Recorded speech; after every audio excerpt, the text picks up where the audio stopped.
Oh boy, here we go.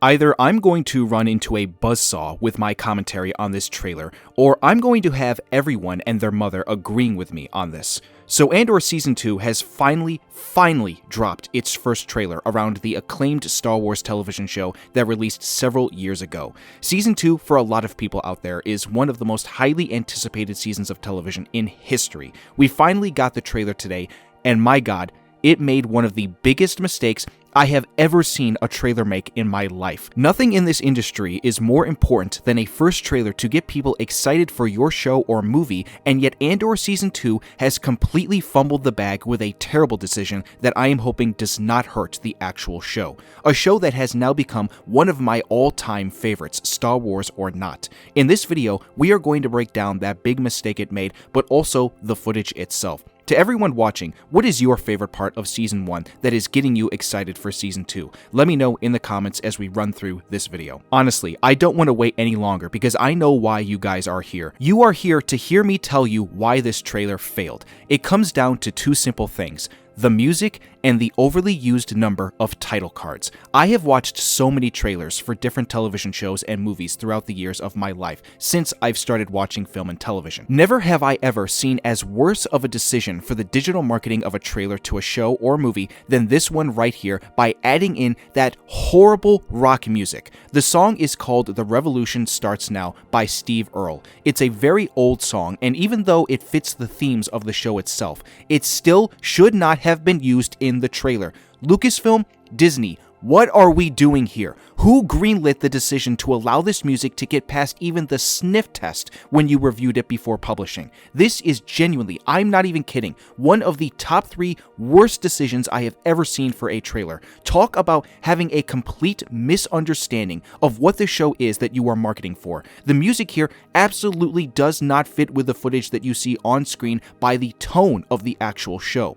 We are talking about a show that is overly serious, and yet you add in some rock music to completely defeat the purpose of the tone. Not since we got the first trailer for Gladiator 2 7 months ago have I seen a bigger fumble than this when it comes to music choices in a trailer. Like, really? You couldn't wait more than 7 months before we got one of these kinds of bad decisions. Just so everybody knows this, Lucasfilm and Disney are not the ones who made the trailer itself. That is done by a third-party marketing agency that makes trailers for studios. And yet, the marketing agency they gave this trailer to had no idea what they were doing. Music is so important in a trailer to get people excited, and yet, the music that is used here completely took me out of the experience watching it for the first time. I just sat there with my head in my hands watching this, disgusted as the music completely ruins the incredible footage that I watched. I really don't mean to bury the lead here. The trailer footage itself looks absolutely incredible. I am so pumped for what I am about to see in this new season,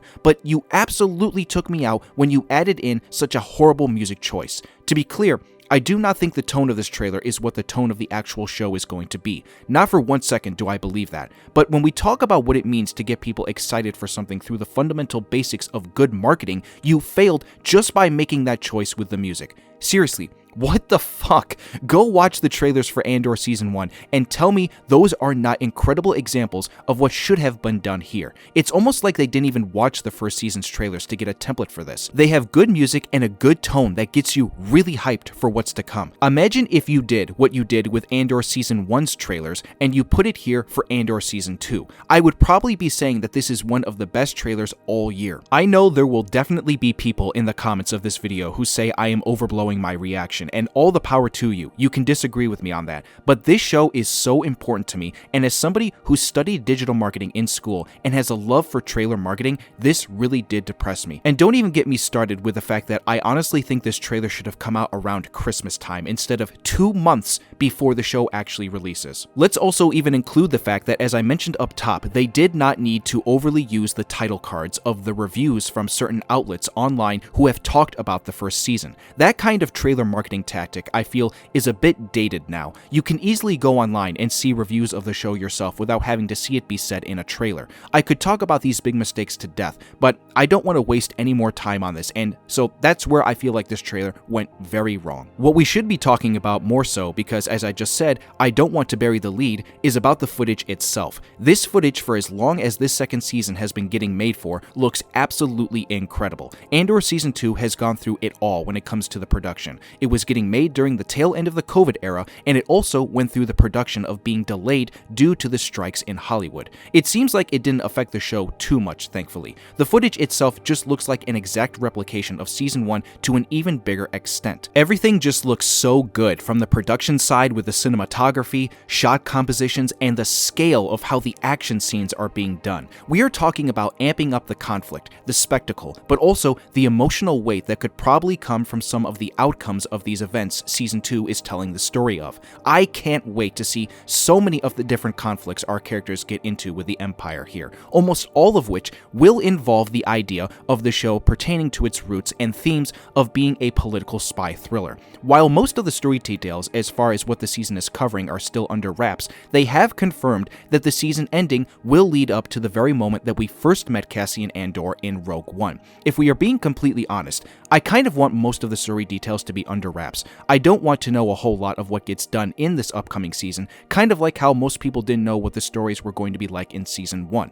This footage compels me enough that I don't need to see much more. Apparently, it's also being split up into 4 weeks of 3-episode arcs, which, on the basis of a scheduled release, I don't know how I feel about that. It's not a binge release, but it's also not a weekly release in terms of being a normal weekly release of having 1 episode per week. In some cases, I think the strategy could work, but it will be sad to see it end after only 4 weeks. We have to make these 4 weeks worth it, people, so prepare yourselves. The return of almost all the same characters from Season 1, along with a character like Director Krennic from Rogue One as a new addition here, is hitting the sweet spot. I love all these characters so very much. They are all very complex, flawed, but also as intriguing as most people probably didn't think they would be, especially with what we ended up getting in Season 1. Just based on certain scenes, I can kind of see where they are bringing in a lot of the good writing that came from Season 1 under the leadership of Tony Gilroy at the helm, who, by the way, apparently is rumored to be getting another first look deal from Lucasfilm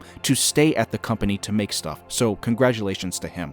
For those who are new to this channel, I've already made 2 videos about this stuff from Season 1. I made a commentary on a scene from Episode 7 in Season 1 that almost defines the franchise in a way that is so perfect that you can check out on the top right of your screen. I also recently made a video breaking down the character of Kino Loy for how 20 minutes of his screen time made him one of the best characters ever in the Star Wars franchise. This show just has some of the best writing I have ever seen, and it seems like it's going to return with all our characters again, whether they are some of the more side characters we got or our main ones like Andor, Luthen Rael, and Mon Mothma. Whether we all like it or not, a lot of the stories from many of these characters are going to come to an end, given this is the final season. And yet, as we talked about up top, so much of my enthusiasm for getting hyped for this new season was just taken away by how badly this trailer was handled.